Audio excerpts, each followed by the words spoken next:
Okey geng. Video kali ni upgrade sistem pengapian untuk motor Cina. Okey. Since coil ni pun dah memang problem, kita upgrade teruslah satu set. Tapi video pemasangan kita lupa ambil lah. Aduh. So apa yang kita tukar magnet dia.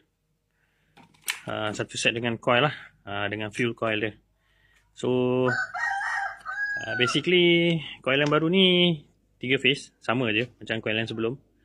Cuma yang baru ni dia 350 watt. So dia datang sekali satu set dengan dia punya rectifier lah. Tu dia, rectifier dia besar. So untuk rectifier dia ada dua output. So mana satu output ni kita boleh guna direct untuk lampu. Yang satu output ni macam biasalah kita guna untuk electrical system pada motosikal. Untuk charging, bateri apa semua tu lah. Okey, apa kelebihan dia? Kelebihan dia ni banyak lah. Salah satu dah tak perlu risau isu bateri tak cukup kuat charging, nak pasang spotlight besar-besar setakat 80 watt, 100 watt tak ada isu dah. Macam tu.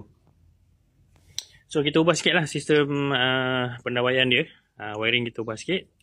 Kita akan tambah satu extra wire lah untuk supply lampu direct daripada rectifier. Maknanya enjin hidup, baru lampu headlight berfungsi lah.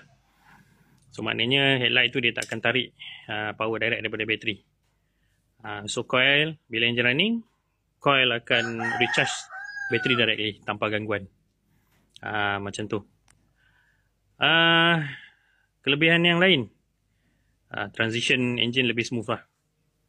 Pusingan engine lebih smooth. Sebab magnet yang kita tukar tu, kita upgrade tu, saiz luar dia ni sama, tapi diameter dalam dia berbeza lah.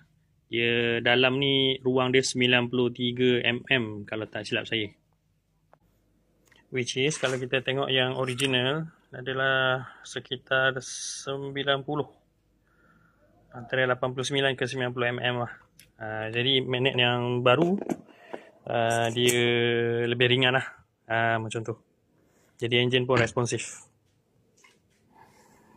Okay, pada yang berminat nak upgrade, boleh roger-roger. Itu macam. Bye-bye.